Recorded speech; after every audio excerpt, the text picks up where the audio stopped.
In 2025, GWM set itself a challenge: take on one of the toughest, steepest and rockiest hill climbs in the country, Birraclock Hill. But last year, GWM broke the internet when a group of stock vehicles fitted with off-road tyres started climbing. First, the Canon XSR beat the hill on its factory-fit all-terrains. Then, the Tank 300 diesel did the same thing with just a set of Mickey Thompson AT tyres. And finally, the Canon Alpha PHEV became the first plug-in hybrid to ever beat Birraclock Hill.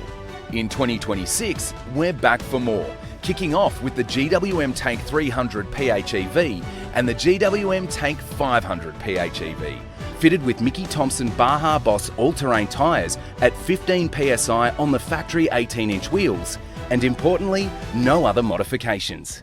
This hill is absolutely stock standard. We're going to basically take a stock standard vehicle up it, well, two of them, with a set of tyres. If you're not fully across it, here's a quick refresher on Hi4-T. GWM's plug-in hybrid system pairs a turbocharged petrol engine with a powerful electric motor, delivering 300 kilowatts and 750 newton meters of torque. Crucially, it still uses a proper mechanical four-wheel drive system with low range and front and rear locking differentials. First up, the Tank 300 PHEV, compact, capable and backed by serious hardware. It's a conventional four-wheel drive system, so you've got a diff front and rear, you've got a transfer case, like it's low range, like it's just a no-nonsense solid drivetrain. The sandwich between the gearbox and the engine is where all electricity goodness happens, and these things just deliver all that power to those tyres. The plan is simple, but simple doesn't mean easy. The cameras are rolling from every angle, so you can see exactly what happens when the Tank 300 PHEV meets one of Australia's toughest climbs. The lower section is rough, sharp rocks, deep ruts, and a steep gradient that forces the vehicle to work for every metre.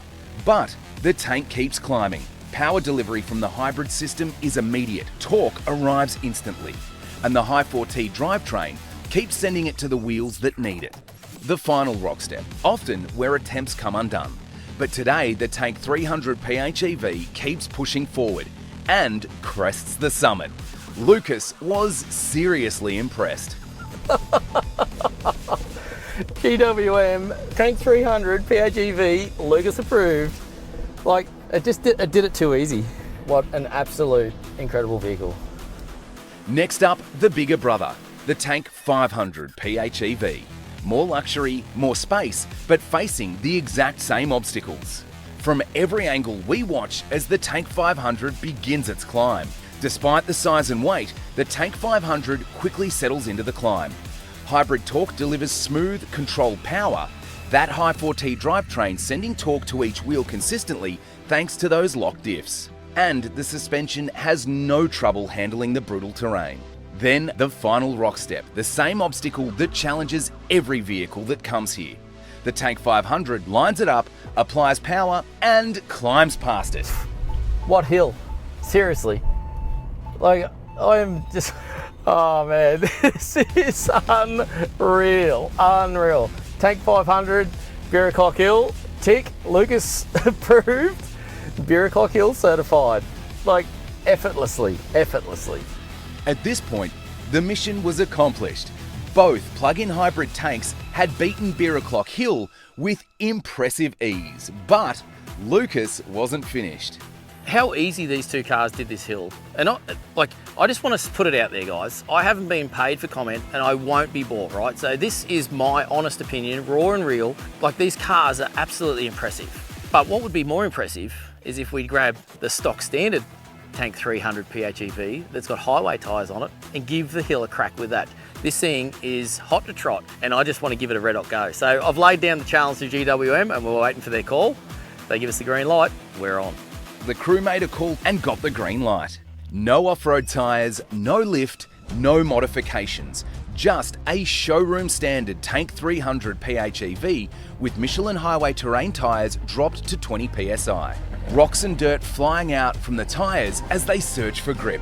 But then something unbelievable happens. The tank keeps climbing. Up the lower section, over the ruts, through the rock step and straight to the summit on the very first attempt. Box stock standard holy smokes. That is insane. PHEV Tank 300, Lucas approved, Beer Clock Hill certified, and it is bog stock. There is nothing done to this car. It has highway tyres on it.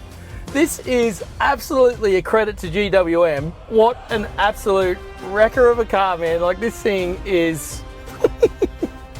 I was stressing out, I wasn't going to do it, but it's just done it easy. GWM Tank 300 PHEV destroys Beer Clock Hill. With that, 2 more vehicles join the very short list of machines that have beaten Beer Clock Hill. The GWM Tank 300 PHEV and the GWM Tank 500 PHEV officially Beer Clock certified. That makes 5 GWM models that have conquered the hill. But this latest achievement stands out. The Tank 300 PHEV didn't just make the climb, it did it on standard Michelin highway tyres. Not only the first plug-in hybrid to conquer Beer Clock Hill in factory road tyre form, but possibly the first vehicle ever to drive to the summit on highway terrain tyres designed primarily for the road. You heard Lucas, the Tank 300 PHEV with Hi4-T is a true Beer Clock Hill destroyer. Turns out you don't need a team of on-site engineers or a heavily modified 4-wheel drive to beat one of the toughest hills in the country.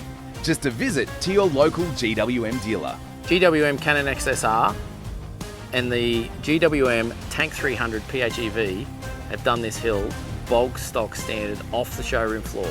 Nothing's changed. It is an absolute testament to GWM. I can't see what else they get up to in the future and how much better these cars can really be.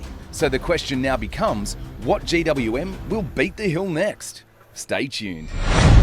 GWM, go with more.